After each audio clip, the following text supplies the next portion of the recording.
আমি তো ইউনিসেফ গণিই না যে বসুন্ধরা বাংলাদেশের মাটিতে ব্যবসা করবে, অথচ বাংলাদেশ সরকারকে এবং 40 কোটি বই ছাপায়া লক্ষ লক্ষ ছাত্রদের কাছে বই দিতে সহযোগিতা করবে না, তাহলে বসুন্ধরা বাংলাদেশে কোনো ব্যবসা করার রাইটসই নাই। আপনিও কিভাবে ব্যবসা করেন আমি দেখব। আসসালামু আলাইকুম প্রিয় দর্শক, সবাইকে শুভেচ্ছা জানাচ্ছি আমাদের ফেস দ্য পিপল ঢাকার অফিস থেকে। আজকে আমরা কিছু বিষয় নিয়ে কথা বলবো, যে সব বিষয়গুলি দীর্ঘদিন আপনাদের মনের মধ্যে উকি দিচ্ছে। যে গাজী সালাউদ্দিন তানভীর, তিনি এনসিপির সাবেক যুগ্ম সদস্য সচিব। তার বিষয়ে আমরা কিছুদিন আগে বেশ তোলা কিছু বিষয় আমাদের সামনে এসেছিল। আপনাদের মনে থাকবার কথা, তিনি দুর্নীতিতে বেশ নাম করেছেন। স্বল্প সময়ে তিনি অনেক দুর্নীতি করে শত শত কোটি টাকার মালিক হয়েছেন। আমরা এখনো পর্যন্ত সে বিষয়গুলিকে নিজের মধ্যেই আমাদের রেখেছি। এখনো পর্যন্ত সমাধান পায়নি যে আদতে গাজী সালাউদ্দিন তানভীর সেই টাকাগুলি নিয়ে কি করেছে, সেই টাকাগুলি কতটুকু সে ভোগ করতে পেরেছে, সে টাকাগুলি দুর্নীতি করবার পরেও গাজী সালাউদ্দিন তানভীর এখনো পর্যন্ত প্রকাশ্যে ঘুরছে। এখনো পর্যন্ত ফেস দ্য পিপলের অফিসে এসে তিনি সাক্ষাৎকারও দিচ্ছেন। এই বিষয়গুলি অবশ্যই ভাবনার বিষয়, যে এত বড় একজন দুর্নীতিবাজ কিভাবে এখনো প্রকাশ্যে ঘোরাফেরা করছেন। প্রিয় দর্শক, সেগুলি জানবার চেষ্টা করবো। আমার সাথে রয়েছেন আজকের আসামি সালাউদ্দিন তানভীর। জনাব তানভীর, কেমন আছেন? আসসালামু আলাইকুম রহমতুল্লাহ। আলহামদুলিল্লাহ। 400 কোটি নাকি কম কম কম কিছুদিন আগে যেটা খুব হলো 400 কোটির আমার খেয়াল নেই, আপনি যদি একটু স্মরণ করিয়ে দেন। যেটা মানে আমাদের সোশ্যাল মিডিয়ায় সবচেয়ে বেশি ভাইরাল হয়েছিল, কত কোটি টাকার ব্যাপার আপনাকে? 400 কোটি টাকার কথা লিখছিল একজন সাংবাদিক। 400 কোটি, আচ্ছা। তো সেই 400 কোটি টাকা আপনি কি অবস্থা বলুন তো, টাকাগুলি কোথায় রেখেছেন? বা সাগর ভাই, প্রথমে একটা বলি, সেটা হচ্ছে যে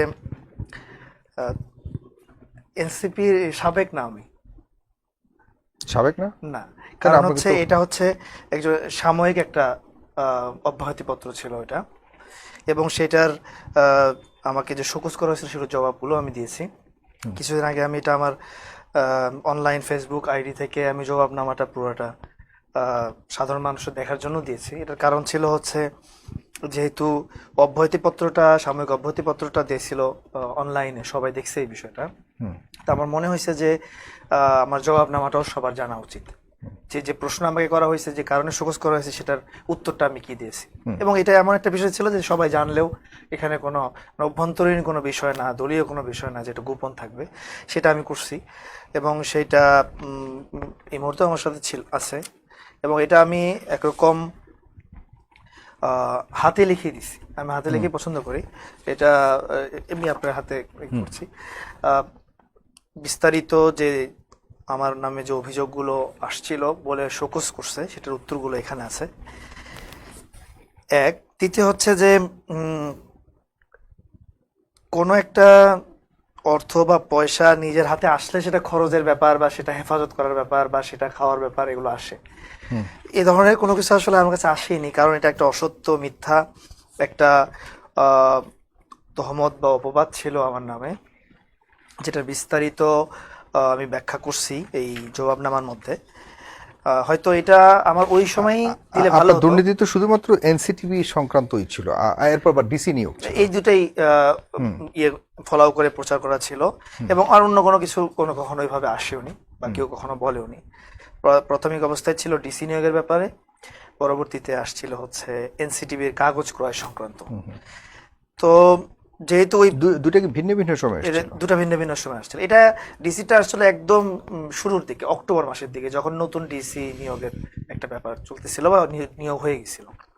সেটা যুগান্তর একটা পত্রিকাতে করছিল, এবং সেখানেও মন গড়া কিছু কাহিনী একজন সাংবাদিক উনি লিখছিলেন, যেটা আসলে উনি কোনো তথ্য প্রমাণ এখন পর্যন্ত দিতে পারেননি। যদি তথ্য প্রমাণ থাকতোই, তাহলে যেটা হতো সেটা হলো যে, যেহেতু এটা প্রথম ঘটনা, এটাই তো আমি একটু খোলাসা করতে চাচ্ছি, যে ডিসি নিয়োগের সাথে সম্পৃক্ত থাকার মানে বাহির থেকে ওই রকম কোনো সুযোগ নেই। যদি রাজনৈতিক কোনো দল হতো, অথবা রাজনৈতিক কোনো ব্যক্তি জনপ্রশাসনের পরিচালনার দায়িত্বে থাকতেন, যেমন পূর্বের সময়গুলোতে হতো, প্রতিমন্ত্রী বা মন্ত্রী হতো, সাধারণত রাজনীতিক একজন এমপি। কিন্তু এই সময় এসে গণ অভ্যুত্থান পরবর্তী অন্তর্বর্তী সরকারের একটা বড় ডিসিশন ছিল যে যেহেতু বেশিরভাগ দুর্নীতি সরকার সচিবালয় কেন্দ্রিক করছে এবং নিয়োগ তারপরে হচ্ছে বিভিন্ন জায়গায় আওয়ামী লীগের নিজস্ব লোকদেরকে বসানো হয়েছে, তো এই জন্য জনপ্রশাসনকে সরাসরি আমাদের প্রধান উপদেষ্টা মহোদয় ডক্টর মোহাম্মদ ইউনূস স্যার নিজের কাছে রাখছেন এবং প্রাথমিক অবস্থায় একজন বিশেষ উপদেষ্টা দায়িত্বে ছিলেন যিনি এখন খাদ্য উপদেষ্টা জনাব আলী ইমাম মজুমদার সাহেব। তারপরও ওনার ব্যাপারেও যখন বিভিন্ন প্রশ্ন আসছে তখন উনিও ওখান থেকে হয়ে যাওয়ার পর একটা কমিটি বানানো হয় সরকারের পক্ষ থেকে, যেখানে কয়েকজন উপদেষ্টা আছেন, যেটার বর্তমান প্রধান হচ্ছেন ডক্টর সালেউদ্দিন আহমেদ সাহেব উনি, এবং এটার সদস্য সচিব ছিলেন তৎকালীন যে তথ্য উপদেষ্টা ছিলেন আমাদের জনাব নাহিদ ইসলাম সাহেব, উনি ছিলেন। তো ওই কমিটি এই সমস্ত নিয়োগগুলো দেখতো। এর সাথে সাথে ওই কমিটির কাছে যাওয়া, প্রধান উপদেষ্টার কাছে ডিসি নিয়োগ হওয়ার আগেও আরেকটা উচ্চতর কমিটি থাকতো, সেটা হয়ে সুপারিয়র একটা বডি আছে সচিবদের, 6 জন সিনিয়র সচিব যারা বাংলাদেশের মন্ত্রিপরিষদ সচিব, জনপ্রশাসন সচিব, ওনাদের সহ। তো ওনারা যাচাই বাছাই করতেন, তারপরে নিয়োগ দিতেন। এইটি হলো স্বাভাবিক প্রক্রিয়া ছিল। এখন যখন তাদের নিয়োগ হয়ে গেল, তখন হঠাৎ করে কোনো এক সময় আমার সচিবালয়ে কোনো একজন সচিবের সাথে দেখা করতে যাওয়া এবং হচ্ছে সেখানকার তার সাথে উনি অসুস্থ ছিলেন, এই কারণে তার সাথে দেখা করতে যাওয়া ছিল। তার পাশে আমি কার্টিস হিসেবে সে আমাকে কিছু নাস্তা করার জন্য দিয়েছিল। তো আমি সে নাস্তা খাচ্ছিলাম, ওই সময়কার একটা ছবিকে প্রচার করা হয়েছিল যে আমি ওখানে যে ডিসি নিয়োগ এর বাণিজ্যের সাথে নিজেকে জড়ায় ফেলছি এবং বিভিন্ন লেনদেন হচ্ছে, পার ডিসি 3 কোটি 5 কোটি ইচ্ছা মতো এই জিনিসগুলো লিখছে। পরবর্তীতে এই কথা যখন চেকও পাওয়া গেছে, এখন চেক, ওইটা আমি বলছি। তো এরপরে এটাকে তদন্ত করার জন্য এইটা প্লাস হচ্ছে জনপ্রশাসন সচিব যিনি মোখলেসুর রহমান সাহেব, ওনার ব্যাপারেও কিছু কথা আসলো, কিছু ভুয়া, আপনার স্মরণ থাকতে পারে, ভুয়া হোয়াটসঅ্যাপ মেসেজ কালবেলা পত্রিকায় প্রকাশ হলো, যেগুলো পরবর্তীতে ফরেন্সিক রিপোর্টে দেখা গেছে যেগুলা হয়তো অন্য কোনো মাধ্যমে বানানো হয়েছে, সেগুলো সঠিক ছিল না। তো এই কারণে রিপোর্ট কি প্রকাশিত হয়েছে, এটাই আমি একটু আজকে এটা একটু খোলাসা হওয়া দরকার যে অন্তর্বর্তীকালীন সরকার এই ধরনের চুম্বক বিষয়গুলোকে গুরুত্ব না দিয়ে কখনো কখনো ব্যক্তির ক্ষতি করতেছে, কখনো কখনো দেশের ক্ষতি করতেছে, দেশের ইমেজের, রাষ্ট্রের ইমেজের, সরকারের ইমেজের, কখনো কখনো ব্যক্তির। এখানে দুইটাই হয়েছে। একটা হচ্ছে প্রশাসনের ইমেজেও ক্ষতিগ্রস্ত হয়েছে, ব্যক্তি আমি বা সংশ্লিষ্ট যে সচিবগণ ছিলেন তাদের ইমেজের ক্ষতিগ্রস্ত হয়েছে। সেটা হচ্ছে কি যে এখানে যখন ওইটার হলো, তদন্ত হলো, সেই তদন্ত কমিটির প্রধান ছিলেন ডক্টর আসিফ নজরুল স্যার, আইন উপদেষ্টা মহোদয়, সাথে আরো 2-3 জন উপদেষ্টা ছিলেন। তারা এটাকে পূর্ণাঙ্গ তদন্ত করলেন।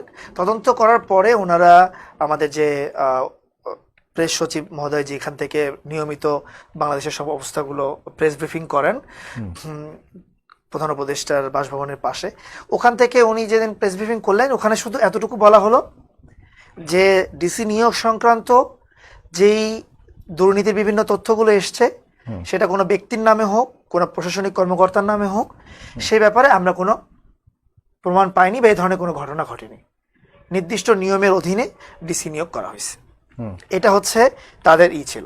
তখনই ওখানকার সাংবাদিক এবং অন্যান্যদের জিজ্ঞাসারও একটা বিষয় ছিল, যদি এরকমই কোনো কিছু হয়, যেহেতু একজন সিনিয়র সচিবের ব্যাপারে কথা আসছে যিনি জনপ্রশাসনের সচিব, আবার জনপ্রশাসন কেন্দ্রিক বেশ কয়েকজন সচিবের নাম আসছে, আবার বাহির থেকে আমার এবং বেশ কিছু ব্যবসায়ী নাকি এখানে ইনভেস্ট করছে, এরকম নাম আসছে। কারণ হচ্ছে একজন সচিব ছিলেন, যুগ্ম সচিব জনাব জিয়াউদ্দিন আহমেদ, ওনার টেবিলের ভিতর থেকে একটা 3 কোটি টাকার চেকও পাওয়া গিয়েছিল। কিন্তু উনি কিন্তু ওই ব্যক্তি না যার সাথে আমার দেখা হয়েছিল ওই জায়গাতে। আমার সাথে যারা দেখা হয়েছিল তিনি একজন ভিন্ন ব্যক্তি এবং তার অসুস্থতার কারণে আমি তার সাথে দেখা করতে সেখানে গিয়েছিলাম। তো এখন জিয়াউদ্দিন আহমেদ সাহেবের ওখানেও তদন্ত হয়েছে, সেই চেকটা ভুয়া প্রমাণিত হয়েছে। সেই চেকটা যে অ্যাকাউন্টে আছে সেই অ্যাকাউন্টে কখনোই কোনো লেনদেন হতো না। এখানে কুড়িগ্রামের কোনো একজন ব্যবসায়ী যার কাজই ছিল এরকম স্ক্যাম তথ্যগুলো ঘাটাঘাটি করা বিভিন্ন সময়। পরবর্তীতে কিছুদিন আগে মাস 3 মনে হয়ে গেছে, সেই ব্যবসায়ীকে কিন্তু আটক করা হয়েছে এবং সে এটা উদ্দেশ্য প্রণোদিত ভাবে 2-1 ক্লার্কের সাথে সম্পর্ক করে এই চেকটা সেখানে রাখার ব্যবস্থা করছিল, এগুলো প্রমাণিত হয়েছে।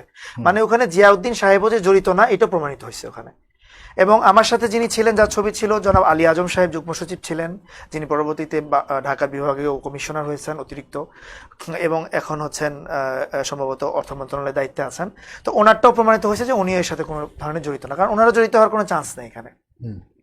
তো তার মানে আমাকে জড়িয়ে এবং হচ্ছে বিভিন্ন সচিবদেরকে জড়িয়ে যে তথ্যগুলো ওখানে দেওয়া হয়েছে, যদি অথেন্টিক কোনো প্রমাণ থাকতো, দলিল থাকতো, তাহলে ওই রিপোর্টে আসতো। কারণ অন্তর্বর্তীকালীন সরকার এই ব্যাপারে খুব শক্ত পদক্ষেপ নিয়েছেন, এবং উপদেষ্টারা চাইবে না যে এই ধরনের কোনো খারাপ কোনো ব্যক্তিকে ওখানে বসাক, তাহলে তারাও আমাদের নামে আনতো।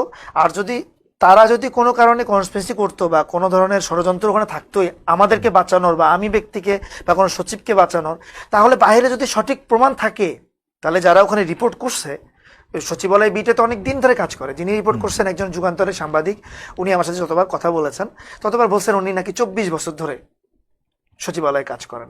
24 বছর ধরে যদি সচিবালয়ে কাজ করে থাকেন, তাহলে আমি বলবো যুগান্তরের ওই সাংবাদিক আমাদের ভাইকে যে উনি আমার ব্যাপারে সঠিক তথ্য দিক। তো কিছুদিন আগে একটু অ্যাড করার জন্য বলতেছি, আমি 21 টেলিভিশনে গিয়েছিলাম, তো ওখানে উনিও আসছিলেন, আমাদের সাংবাদিক ভাইও আসছিলেন।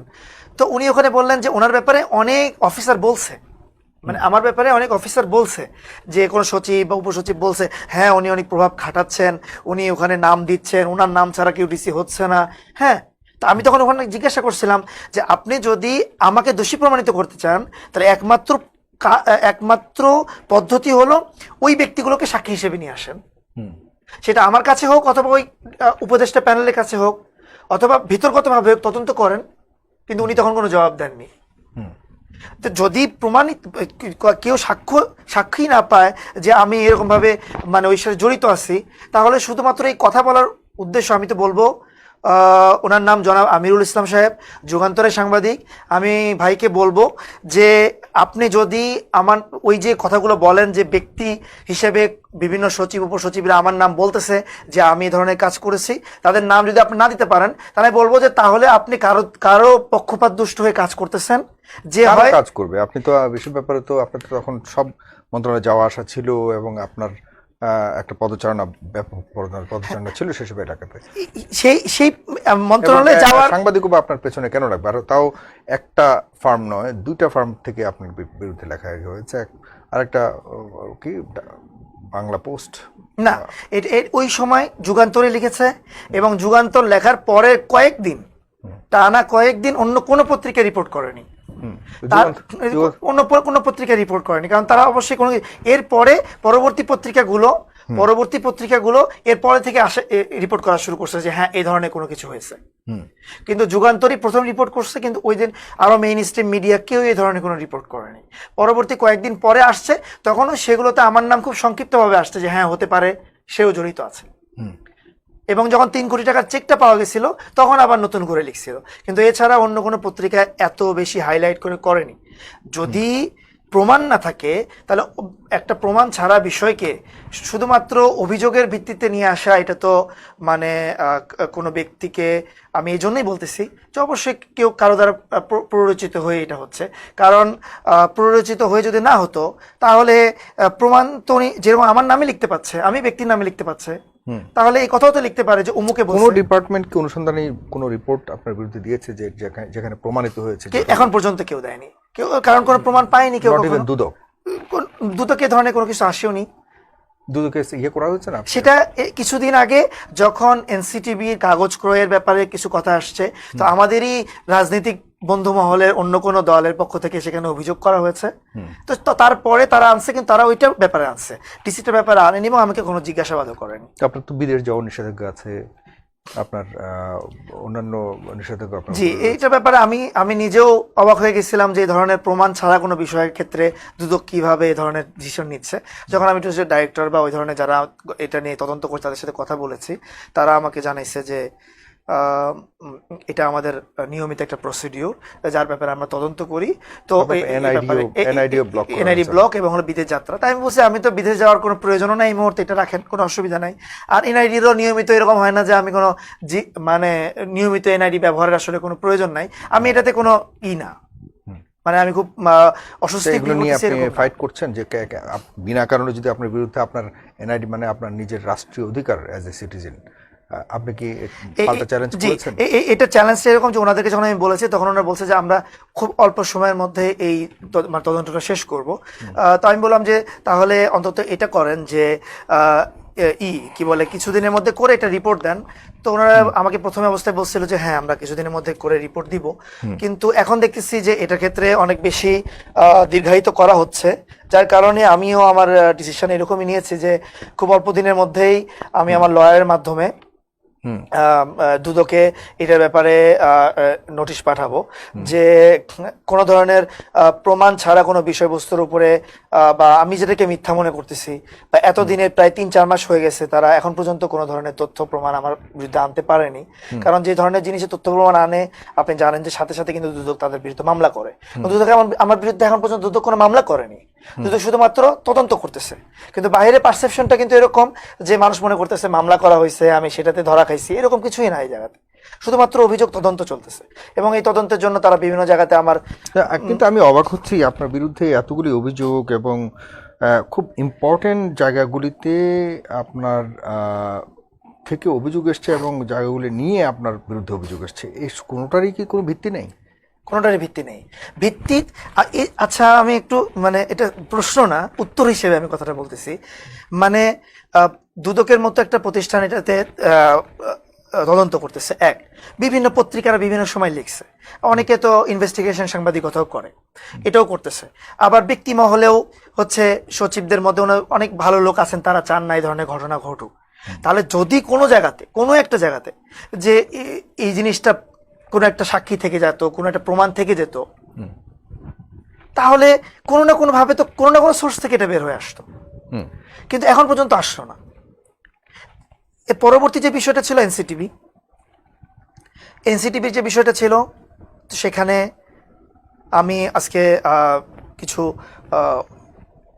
যে কথাগুলো আসলে ওইভাবে মিডিয়ার সামনে কখনো বলা হয়নি, আর ওইভাবে সুযোগও হয়ে ওঠেনি খোলামেলা এরকম আলোচনা করার। তো আমি এই জায়গায় বলবো যে আমার এই ঘটনায়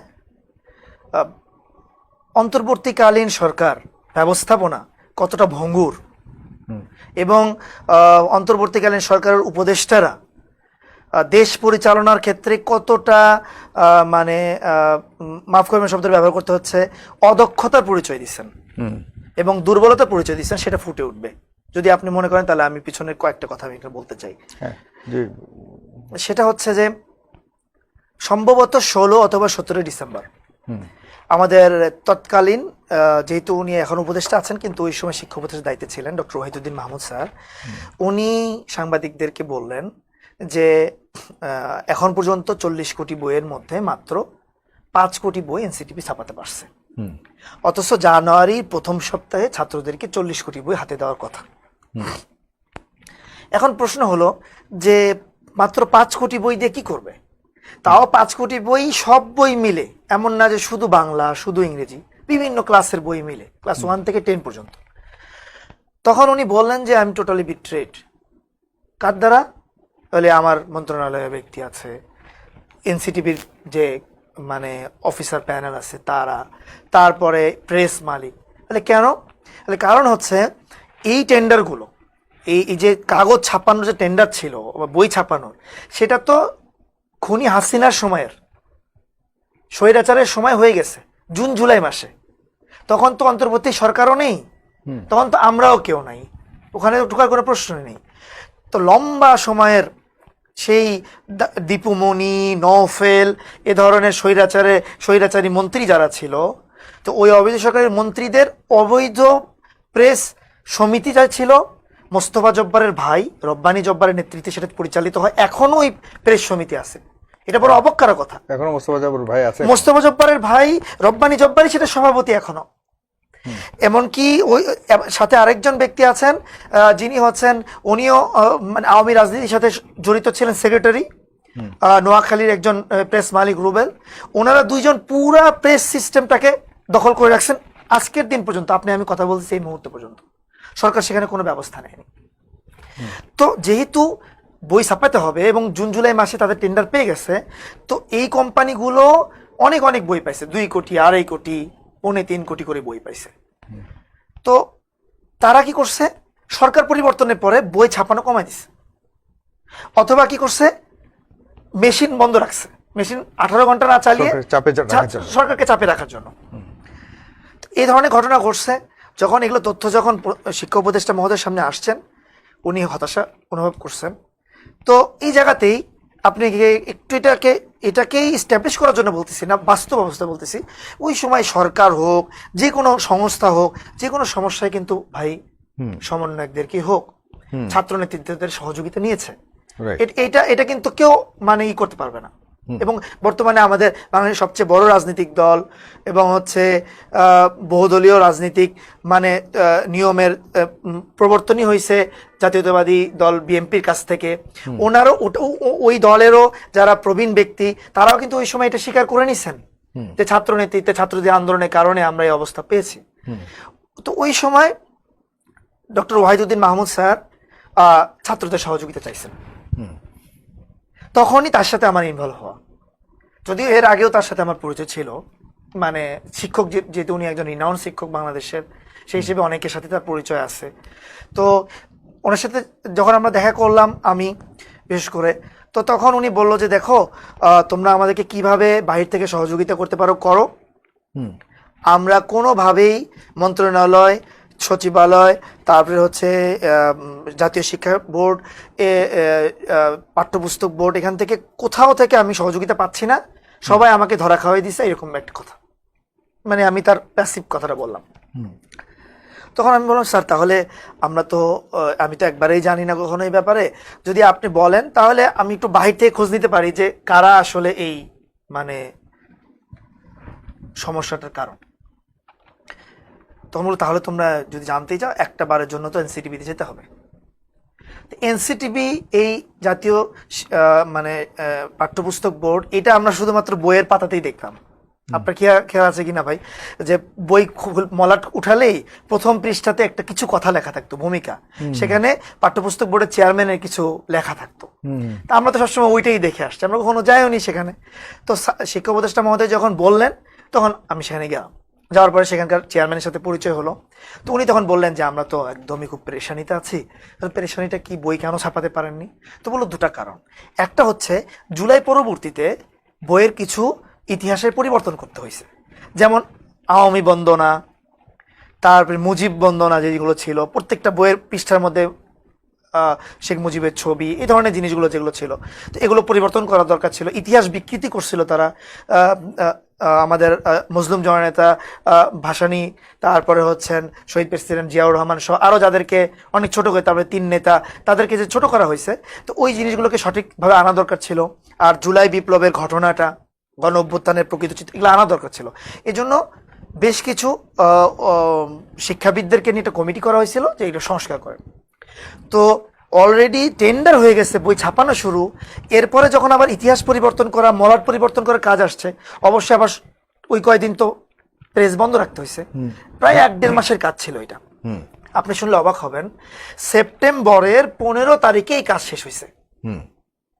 সেপ্টেম্বরের প্রায় 18-19 তারিখ থেকে আবার প্রেসের কাজ শুরু হয়েছে। একে তো প্রেস মালিকরা ডিলে করছে সরকারকে ফাঁদে ফেলানোর জন্য, দ্বিতীয়ত বইয়ের পাঠ্যপুস্তকের ভেতরের পরিমার্জন পরিবর্ধনের জন্য সেখানে আবার করতে হলো আরো কিছুদিন। তো সেপ্টেম্বরের 20 তারিখ থেকে যদি বই ছাপানো শুরু হয়, সেপ্টেম্বর, অক্টোবর, নভেম্বর, এই 3 মাসেও যদি নিয়মিত বই ছাপানো হতো, তাও আমি যেহেতু কাজ করেছি সেখানে, মিনিমাম 18 থেকে 20 কোটি বই ছাপানো সম্ভব ছিল। কিভাবে বলবেন? তো কারণ টেন্ডারের মধ্যে একটা সিস্টেম আছে, এগুলো মানুষের জানা উচিত, তাহলে প্রশ্ন করবে, জানলে ধরতে পারবে। আজকে আমাকে একজনকে ধরছে, আমার ব্যাপারে খুব বেশি আমায় গালিগালাজ করলো বা আমার ব্যাপারে খারাপ কথা বললো, কিন্তু ওই জায়গায় তো ভূত থেকেই যাবে, পরবর্তীতে আরেকজন আসবে। তো একটা প্রেসকে টেন্ডার দেওয়া হয়েছে, তার 10টা প্রেসের মেশিন আছে, সে দৈনিক 60,000 বই ছাপাতে পারে। আজীব কথা, যখন আমরা গেলাম ওই সমস্ত প্রেস দেখতে, 10টার মধ্যে 6টাই নষ্ট, 4টা চলে, 4টার মধ্যে 2টা বন্ধ রাখে, 2টা চালায়। তাহলে 60,000-এর জায়গায় মাত্র বই প্রত্যেক দিন বানায় 1,000, 1,200, 1,500। তাহলে বইয়ের চাহিদা কিভাবে পূরণ হবে, ছাপানোর চাহিদা কিভাবে পূরণ হবে?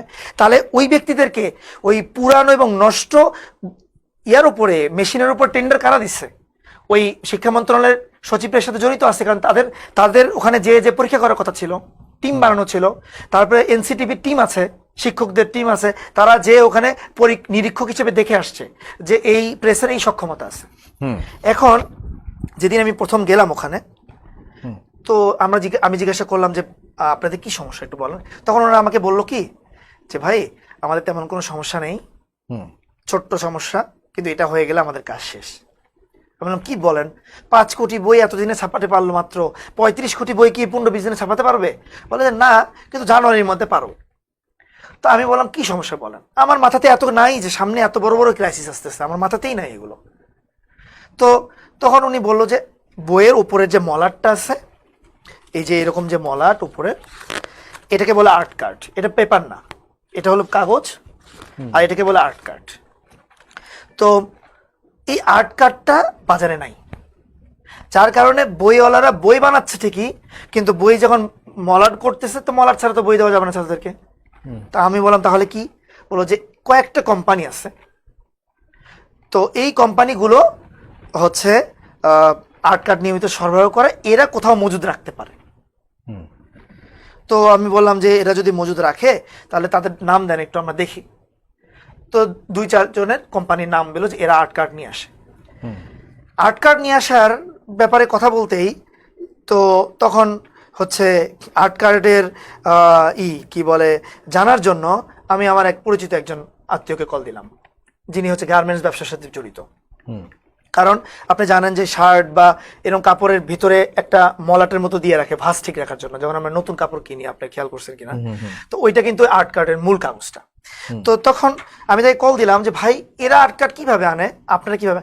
তো বললো ভাই এই এনসিটিভির জন্য বাংলাদেশের জীবনও আর্ট কার্ড কেউ নিয়ে আসে না। দেখেন কত বড় একটা বাণিজ্যিক ফেয়ার, তাহলে আর্ট কার্ড কিভাবে পায়?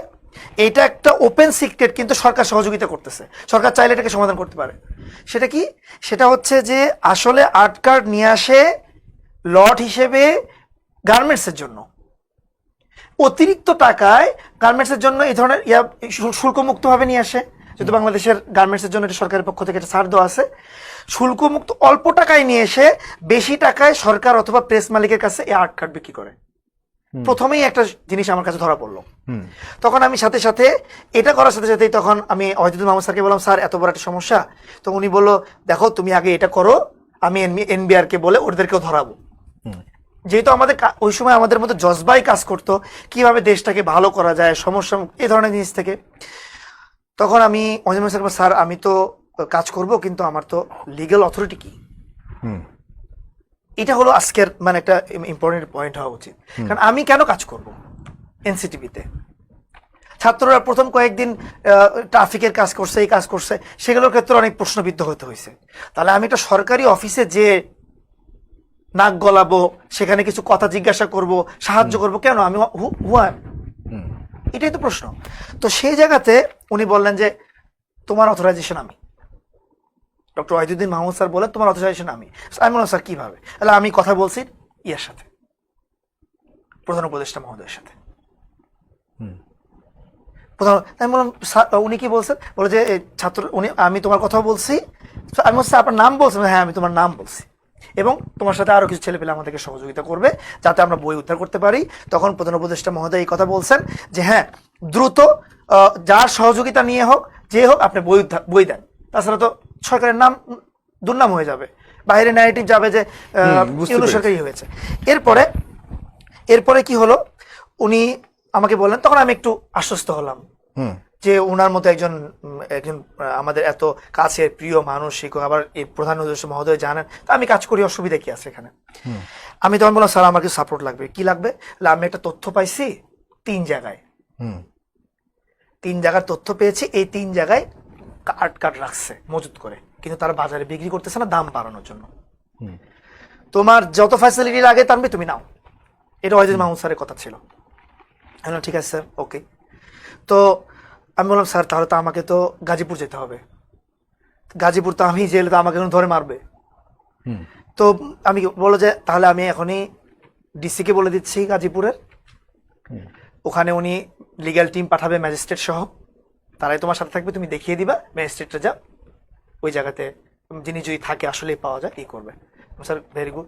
তখন উনি বিভাগীয় কমিশনার মহোদয়কে বললেন, বর্তমান যিনি ঢাকার বিভাগীয় কমিশনার ডিসিকে বলছেন, নাফিসা সাহেব হচ্ছেন গাজীপুরের ডিসি, উনি সাথে সাথে আর ডিসি এনডিসি সহ 2-3 জন ম্যাজিস্ট্রেটকে রাত্রে, যেটা ইম্পর্টেন্ট কাজ এটা সরকারের, পাঠালেন।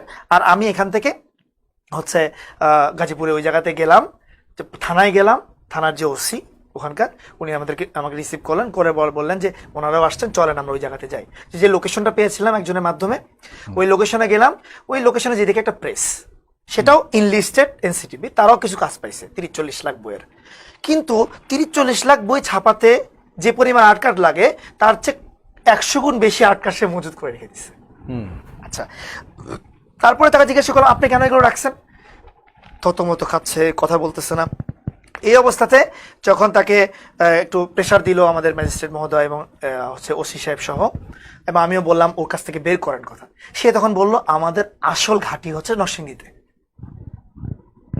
তা আমার কাছে নরসিংদীর কোনো ঠিকানা ছিল না, ওর কাছ থেকে আমরা পেলাম। তখন আমি এটা প্রায় রাত হচ্ছে 1:30টার দিকে আমি ইয়াকে কল দিলাম, ওয়াহিদুদ্দিন মাহমুদ স্যারকে কল দিলাম।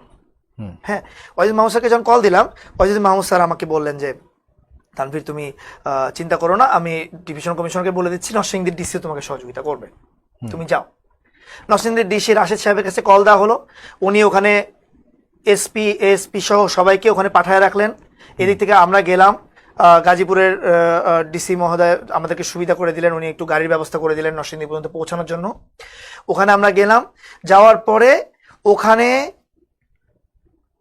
যেখানে রেট দেওয়ার কথা ছিল রেট দিয়ে ওখানে মাত্র 30-40 টন পেলাম।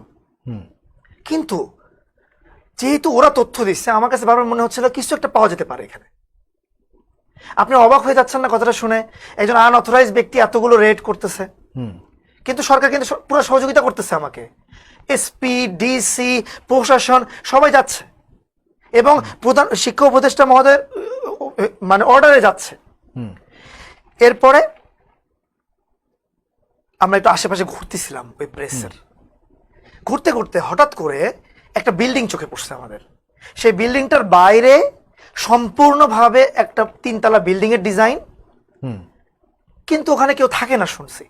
পরে জোর করে ওই ওখানকার যে এসপি সাহেব আনোয়ার সাহেব, উনি খুব ভালো একজন মানে কাজ করতেছেন, আপনি ওনাকে করতে পারেন নরসিংদীতে। তো উনি আমাকে বললেন তানভীর ভাই আমরা একটু ঘুরে ঘুরে দেখি তো আশেপাশে কোথাও রাখছে কিনা, যদি একজন বলছে এটাই ঘাটি, কিছু তো পাওয়া যাবে। ওই বিল্ডিং এর সামনে যে একটু সন্দেহ হলো, অথচ ওই বিল্ডিং কিন্তু প্রেসের সাথে না, বেশ দূরে। হাঁটতে হাঁটতে রাত প্রায় তখন 2:45 বাজে, এটা 20 ডিসেম্বরের কথা বলছে। তো তখন ওই ইয়াকে বলার পরে দারোয়ান একটা বয়স্ক, ওকে একটু ধমক দেওয়ার পরে দরজা খুলে দিল, বড় একটা গেট। সাধারণত বাসা বাড়িতে এত হাই রাইজ গেট বানায় না, একটা কার গাড়ি ঢোকার মতো বা পাজেরও ঢোকার মতো একটা মানে ইয়া হয়। ঢোকার সাথে সাথে চোখ চরক গাছ, বাইরের ডিজাইনটা শুধু বাড়ির মতনই, কিন্তু ভিতরে হচ্ছে গোডাউন, 2500 টন আর্ট কার্ডের মধ্যে। মাই গড, 2500 টন আর্ট কার্ড, যেটা দিয়ে কমসে কম 26 কোটি বই ছাপানো সম্ভব। পেলাম, সবার তো চোখ চরক গাছ। সাথে সাথে ওগুলো ম্যাজিস্ট্রেটরা করে নিল। আমি ঢাকায় চলে আসলাম, সাভারে একটা ছিল, ওইটা ঢাকার ডিসি সহযোগিতা নিয়ে করা হবে, এই জন্য আমি চলে আসলাম।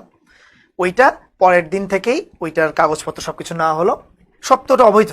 আর্ট কার্ড মানেই বাংলাদেশে অবৈধ, শুধুমাত্র গার্মেন্টসের জন্য বৈধ, ওটা অন্য কোনো জায়গায় ব্যবহার হতে পারবে না। কিন্তু এই অবৈধ জিনিসই সিস্টেমে ব্যবহার হচ্ছে, সরকার এটা জানে। হয়তো সরকারের প্রয়োজন, কম দামে পাচ্ছে, এই জন্য হয়তো কোনো কিছু বলতেছে না, কিন্তু এই সিস্টেমটা বদলাতে হবে, তাহলে এই সমস্যাগুলো আর কেউ সিন্ডিকেট করতে পারবে না। দ্বিতীয় নাম্বার হচ্ছে যে এরপরে যখন আমি ঢাকাতে চলে আসলাম, আমি সরাসরি শিক্ষা উপদেষ্টা মহোদয়ের সাথে দেখা করলাম। ওখানে আমি আরেকজন আমাদের সম্মানিত ব্যক্তিকে পেলাম, উনি হচ্ছেন আমাদের উপদেষ্টার সাখাওয়াত স্যারকে। হ্যাঁ, সাখাওয়াত স্যারকে পেলাম।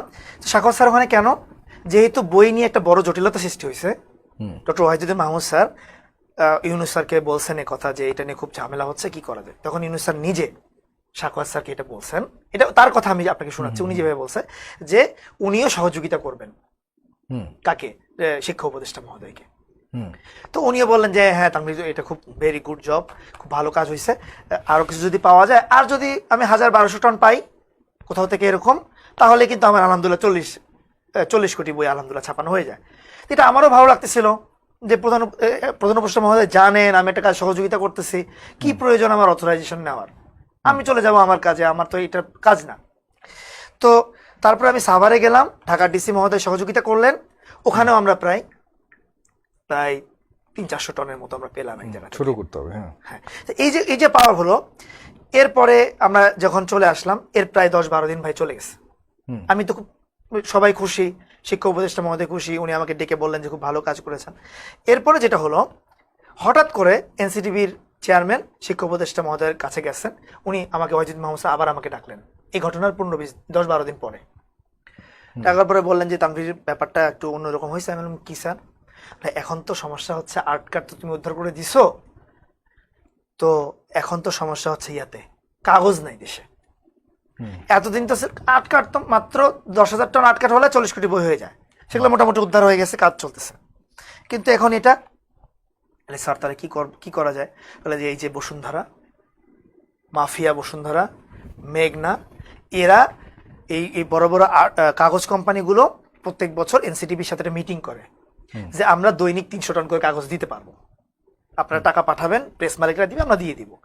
এইভাবে কাগজের চাহিদা পুরো হয়। কিন্তু বসুন্ধরা, এই মাফিয়ারা এক টন কাগজও দেয়নি, অথচ ওরা দৈনিক 600 টন করে কাগজ দিতে সামর্থ্য রাখে। মেঘনা দৈনিক 350 টন দিতে পারে, কিন্তু মেঘনা দিচ্ছে মাত্র 60 টন করে, 70 টন করে, 80 টন করে। কাজ মানে সবাই একটা প্রতিবিপ্লব করতেছে সরকারের বিপরীতে, যে আমরা সরকারকে ফেল করবো এই ব্যাপারে।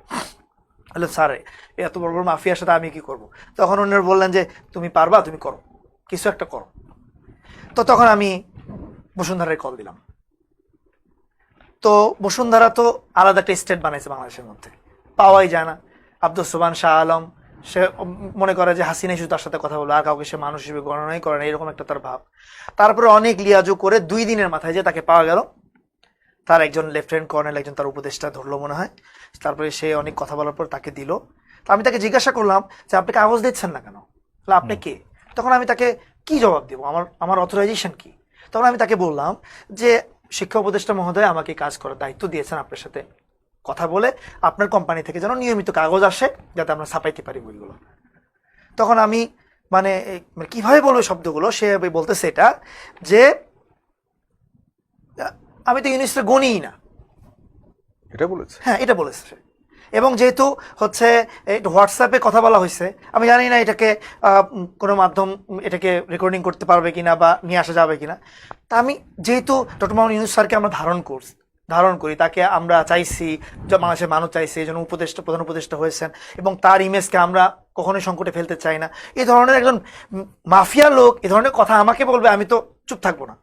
তখন আমি বললাম আপনি কি বলেন এগুলো? আজীবন হাসিনার 5 এটা গোলামি করছেন, আমার কথাটা এরকম হয়ে গেছে। তখন ওই জায়গাতেই শিক্ষা মন্ত্রণালয়ের 3-4 জন সচিব বসা ছিল, উপসচিব, যুগ্ম সচিব আমার সামনে বসা ছিল, এনএসআই এর কয়েকজন অফিসার বসা ছিল, জাতীয় শিক্ষাক্রম পাঠ্যপুস্তক বইয়ের চেয়ারম্যান বসা ছিল। যেহেতু আমাকে কথা বলতে বলছেন ওয়াহিদুদ্দিন মাহমুদ স্যার, কেন বলছেন এটা জনগণ আজকে করুক, কি বলে বিচার করুক, বা এটাকে আপনারা বাটখারায় মাপবেন, আপনারা মাপবেন যে আমাকে কেন ব্যবহার করা হলো, এটা আমি উত্তর দিব না, এটা ওনাকে জিজ্ঞাসা করেন। কিন্তু আমাকে কথা বলতে বলা হয়েছে, আমি সরল মনে এটা কথা বলছি। তখন উনি যখন আমাকে বললেন যে আমি কোনো সহযোগিতা করতে পারবো না, তখন আমি তাকে কথা বলছি যে বসুন্ধরা বাংলাদেশের মাটিতে ব্যবসা করবে, অথচ বাংলাদেশ সরকারকে এবং 40 কোটি বই ছাপায়া লক্ষ লক্ষ ছাত্রদের কাছে বই দিতে সহযোগিতা করবে না, তাহলে বসুন্ধরা বাংলাদেশে কোনো ব্যবসা করার রাইটসই নাই, আপনিও কিভাবে ব্যবসা করেন আমি দেখবো। আমি এভাবে কথা বলছি। এরপরে সে রেখে দিচ্ছে। পরের দিন ডক্টর ওয়াহিদুদ্দিন মাহমুদ স্যার মনে হয় কথা বলছে, তো কথা বলার পরে সে একটু নরম হয়েছে মনে হয় বসুন্ধরা চেয়ারম্যানের সাথে। দৈনিক নাকি 20 টন করে কাগজ দিবে, ফকির ভিক্ষা দিচ্ছে, আজব কথা। এখানে সে 600 টন করে দিতে পারে, তার মন্ড আছে, কাগজ রেডি আছে, সে সাপ্লাই দিবে, শুধু টাকা নিয়ে নিয়ে দিবে না, কারণ সরকারকে সে বিপদে ফেলবে, প্রশ্ন করতে হবে। মেঘনাতে কল দিলাম, সমস্ত কাগজ কোম্পানিগুলো আসলো, কেউ একটু নরম সুরে গরম সুরে কথাবার্তা হলো, মোটামুটি সবাই একটু কনভিন্স হলো। যদিও মেঘনা কি করছে, তার কাগজের যে মেশিন, সেই মেশিন একটা নষ্ট বলে বন্ধ করে রাখছে। পরে যখন আমি টেকনিক্যাল টিম নিয়ে ওখানে যাওয়া হয়েছে, টেকনিক্যাল টিম বলছে এটা ঠিক আছে, মেশিন আপনারা চালান না কেন? তখন আহম্মকের মতো চুপ হয়ে গেছে। তাই নাকি? হ্যাঁ, এরকম সে, অথচ এই মেশিনগুলো টানা 7 দিনও যদি 24 আওয়ার চলে কোনো সমস্যা হবে না, এত দামি মেশিন এগুলো। ইচ্ছাকৃতভাবে বন্ধ করে ইচ্ছা করতে হয় বন্ধ করে রাখে। দামি মেশিন, দামি মেশিন তোমার আমার ছাত্রদের শিক্ষা ব্যবস্থা ভেঙে পড়তেছে। তাছাড়া আপনারা তো টাকা দিয়ে আনতেছেন, তাদেরকে প্রফিট দিয়ে প্রফিট দিয়ে আগে টাকা নাই ভাই, আগে টাকা ছাড়া কেউ কোনো মাল ছাড়ে না। আর তারপরে মেঘনা কেন দিল না তাহলে? দিবে না, এরকম সিস্টেম। সেখানে কথা বলেছেন? হ্যাঁ, কথা বলছি। কি বলছে? ওই তো তারা তাদের সাথে ওই অতভাবে শক্তভাবে বলতে হয়নি, তারা মেনে নিছে। প্রথম 2-3 দিন একটু করছে, পরে যখন বারবার এনএসআই গেছে, ডিবি থেকে গেছে পুলিশ, তারপরে ষষ্ঠ কে বলে শিক্ষা উপদেষ্টা মহোদয়ের পক্ষ থেকে আরো কয়েকজন উপসচিব গেছে, আমি নিজেও গেছি, তখন তারা মোটামুটি একটু কনভিন্স হয়েছে। কিন্তু তারপরেও তারা কোনোদিন 200 টন, সর্বোচ্চ মানে 120 টন দিছে দৈনিক, অথচ তারা 300 টন দিতে পারে। এই যে ক্রাইসিসটা, এই সময় আমরা একটা হিসাব করলাম ভাই, আমি একটু সংক্ষেপ করে বলছি। এই জায়গায় আমরা একটা হিসাব করলাম। হিসাব কি করলাম যে বাংলাদেশে কাগজ কি পরিমাণ আছে আর ঘাটতি কি পরিমাণ আছে। দেখা গেল যে 1 লক্ষ টন যে কাগজ লাগে 40 কোটি বই হতে, তার মধ্যে বাংলাদেশের এই সমস্ত প্রতিষ্ঠান মিলে দৈনিক 4000 টন করে যদি কাগজ সাপ্লাই দিতে পারে, তাহলে আগামী 2 মাস মানে ফেব্রুয়ারি লাস্ট পর্যন্ত বই ছাপানো সম্ভব। দৈনিক 4000 টন করে। কিন্তু সব হিসাব করে দেখলাম মাত্র 2400 টন করে হয়। এর চেয়ে বেশি সব ক্ষমতাই নাই বাংলাদেশের। কিভাবে হবে তাহলে বই ছাপানো? এই জন্য বই ছাপানো জুলাই থেকে শুরু করা হয়, 6 মাস ধরে বই ছাপায়। তখন আমাদের একটু হলো যে ঠিক আছে, ফেব্রুয়ারি পর্যন্ত কত লাগে, ফেব্রুয়ারি পর্যন্ত এত লাগে, তাহলে অতিরিক্ত কতটুকু বাকি থাকে? 12,000 টন। তাহলে এই 12,000 টন যদি আমরা বিদেশ থেকে নিয়ে আসি, শিক্ষা উপদেষ্টা নিজে বলতেছেন, সাকওয়াত স্যার বলতেছেন, এটা আমার কথা না, শিক্ষা সচিব সিদ্দিক জুবাই সাহেব ছিলেন কয়েকদিন আগে, ওনাকে আন্দোলনের মুখে উনি পদত্যাগ করতে বাধ্য হলেন, তো উনিও ছিলেন, উনিও বলছেন এটা। তাহলে 10-12 হাজার টন বিদেশ থেকে আনি। তো আমি বললাম বিদেশ থেকে আনবেন কিভাবে কি? তো তখন শিক্ষা মন্ত্রণালয় বললো যে আমরা তো 2009 সালের আগে সব কাগজ বিদেশ থেকে আনতাম, কোম্পানির থেকে কিনে মজুত করতাম, করে প্রেসদেরকে দিয়ে কাজ করাইতাম। এই ধরনের লোক আছে আমাদের। তারাই কোন একটা কোম্পানিকে দিল যে আপনারা বিদেশ থেকে নিয়ে আসেন। এর মধ্যেই চাইনিজ নিউ ইয়ার শুরু। আপনি জানেন চাইনিজ নিউ ইয়ারে কোনো কার্যক্রম হয় না চায়নাতে, সবাই ছুটি উপভোগ করে। তো ওই কোম্পানি করলো কি যে হ্যাঁ আমরা চাইনিজ নিউ ইয়ারের মধ্যেও নিয়ে এসে দিতে পারবো। ভেরি গুড, যেহেতু সরকারের চাহিদা আছে। কিভাবে আনা যাবে? যদি জাহাজে আনা যায় অনেক সময় লাগবে। তো তখন আমি আমার জায়গা থেকে বললাম যে আমরা কি আমাদের যে ত্রাণবাহী যে আমাদের বড় একটা ইয়ে আছে, কি বলে বিমান বাহিনীর বিমান আছে, বিমান বাহিনীর বিমান, তো ওই বিমান ব্যবহার করতে পারি যেটাতে 50 টন করে ত্রাণ ই করে। আমি জানতাম না। তখন সাকওয়াত স্যার বললেন এটা তো খুবই ভালো কথা, তাহলে এখনই ব্যবস্থা হোক। দেখেন আমি কোন কোন জায়গাতে ব্যবহার হচ্ছে, তো সেই জায়গাতে শিক্ষা মন্ত্রণালয়ের লোকজন যাবে, সশস্ত্র বাহিনী বিভাগের কাছে বা বিমান বাহিনীর প্রধানের কাছে। তো ওখানেই সাকওয়াত স্যার ফোনে কথা বললেন বিমান বাহিনীর প্রধানের কাছে, কিন্তু উনি বললেন যে আমাদের পক্ষ থেকে তানভি যাবে আপনার কাছে। তো অবশ্যই বিমান বাহিনীর প্রধান একজন উপদেষ্টা মহোদয়, তার দায়িত্বের জায়গা থেকে কথা বলতেছেন, শিক্ষা উপদেষ্টা মহোদয় বলছেন। তো তখন উনি বলেন যে হ্যাঁ তাহলে তো আমার কাছেও আসবে, কিন্তু তার আগে পিএসওর কাছে যাক, সশস্ত্র বাহিনী বিভাগের কাছে। ঠিক আছে, তো আমাকে পাঠিয়ে দিবে। তা আমিও উঠে যাচ্ছি, কারণ ওই সময় তো একটা কাজের নেশা চাপে গেছিল যে কাজগুলো উদ্ধার হওয়া দরকার, দেশের জন্য এত বড় একটা কাজ করার সুযোগ। তো তখন উঠে গিয়ে আমি আবার কেমন জানি বসে পড়ছি। ওরা বললাম যে স্যার একটা কাজ হচ্ছে, আমি সরাসরি মৌখিক সশস্ত্র বাহিনী বিভাগের কাছে যাবো, এটা তো হওয়ার কথা না, এখানে অফিসিয়াল কিছু একটা নেওয়া উচিত। তখন অফিসে একটা ডকুমেন্টস বানালো, উপসচিবের সিগনেচার সহ, ওটা আমাকে দিল যে তুমি এটা নিয়ে যাও। স্যার আমি তো আসলে এইভাবে, তখন আমাকে সরকারি একটা বাহনও দেওয়া হয়েছে, গাড়িও দেওয়া হয়েছে সেখানে যাওয়ার জন্য। আমি গেছি, সশস্ত্র বাহিনী বিভাগের পিএসও লেফটেন্যান্ট জেনারেল কামরুল সাহেব এসে দায়িত্বে ছিলেন, ওনার সাথে দেখা করছি, উনি ওনার সিস্টেমকে বলে দিছে। তারপরে ওখানকার পাস ব্যবস্থা করে দিছে, লম্বা সময় থাকছি, বিমান বাহিনী প্রধানের সাথে কথা হয়েছে। কথা হওয়ার পরে সব মিলে দেখা গেল যে 2 দিনের মধ্যে তথ্য আসলো যে যদি ওখান থেকে এই সিস্টেমে কাগজ নিয়ে আসা হয়, তাহলে যে পরিমাণ তেল খরচ, টাইমিং, 50 টন তো অনেক কম জিনিস, আমাদের তো 10-12 হাজার টন লাগবে, তো এটা আসলে হয়ে উঠবে না। কিন্তু আমি কিন্তু স্বরাষ্ট্র শিক্ষা মন্ত্রণালয়ের একজন ব্যক্তি হয়ে ওখানে গেলাম, কারণ আমার ইয়াটা হচ্ছে শিক্ষা মন্ত্রণালয় থেকে চাচ্ছে আমি যাই। এখন আমি কেন যাচ্ছি তাদেরকে জিজ্ঞাসা করা উচিত। জি, এই জায়গাতে ওই কোম্পানিটা কাগজ নিয়ে আসছে, যথারীতি কাগজ দিয়ে দিছে। এখন প্রেস মালিকদের সাথে কত টাকার কি ডিল হয়েছে, কত টাকার মানে মানে বিক্রি হয়েছে, এই সমস্ত তথ্যগুলো এই যে এই জায়গার মধ্যে আছে। এটা সরকারি তথ্য। আমার নামে যখন দুদকে নিয়ে হয়েছে আমি তখন সেগুলো নিছি, এগুলোর সাথে আমার কোনো সম্পৃক্ততা নাই। জি, বুঝতে পেরেছি আমি। আপনার দীর্ঘক্ষণ মোটামুটি যে দুটি বিষয় সবচেয়ে বেশি আহ, আপনার কাছে বা আপনার প্রতি মানুষের অভিযোগগুলি আছে সেগুলি আপনি খুব বিশদ আকারে বর্ণনা করেছেন। যতদিন না পর্যন্ত আসলে মানুষের কাছে স্পষ্ট হবে আপনার সেই বিষয়গুলি সরকারি কোনো সংস্থা থেকে যতক্ষণ পর্যন্ত না আপনার এগুলি ফলাফল মানুষ না দেখবে, যে আপনার অভিযোগের ভিত্তিতে যে তদন্ত রিপোর্ট যে প্রকাশ না হবে, তখন পর্যন্ত আসলে আমাদের পক্ষ থেকে, সাধারণ মানুষের পক্ষ থেকে এরকম সন্দেহ থেকেই যাবে। আমরা আশা করি এসব সংস্থাগুলি, বিশেষ করে দুদক যে আপনার বিরুদ্ধে তদন্ত করছে, সেটির রিপোর্ট খুব দ্রুত প্রকাশ আমি কি করবে। 30 সেকেন্ডে একটা পয়েন্ট বলতে পারি কিনা, সেটা হলো আমার এই সমস্ত কাজের সাথে আমার একদম ডানে বায়ে সামনে সবসময় প্রশাসন ছিল, বিশেষ করে এনএসআই। এনএসআই এর প্রধানের সাথে আমার নিয়মিত যোগাযোগ হতো। উনি যে সমস্ত অফিসারদেরকে আমার সাথে থাকতে বলতেন তারাই আমার সাথে আসতো, এবং আমি যত জায়গাতে গেছি এনএসআই উপস্থিতিতে গেছি। এনসিটিভিতে যতবার বসছি এনএসআই আমার সামনে বসা ছিল। ডিজিএফআই এগুলোকে দেখছে, গোয়েন্দা সংস্থা দেখছে, ডিবি ছিল, লোকাল পুলিশ ছিল। তাহলে এই ধরনের সিস্টেমের মধ্যে আমি ব্যক্তি কাজ করতেছি, তাহলে ওই যে তদন্ত যারা করতেছে তাদেরকে এই সমস্ত প্রতিষ্ঠান থেকেও তদন্ত নেওয়া উচিত যে এই ব্যক্তির ওই সমস্ত জায়গাতে কি করণীয় ছিল। না, অবশ্যই এসব সম্পর্কে আপনি অবশ্যই তাদের সাথে কোঅপারেট করবেন, তারা ডেফিনেটলি আপনার কাছে পরামর্শ নিয়ে বিষয়টাকে আরো স্পষ্ট করা উচিত। কারণ আমরা চাই না যে কেউ বিনা কারণে অভিযুক্ত হোক এবং জনগণের সামনে হেয় প্রতিপন্নতার শিকার হোক। সুতরাং প্রিয় দর্শক, আপনারা শুনেছেন গাজী সালাউদ্দিন তানভীরের কথা এতক্ষণ।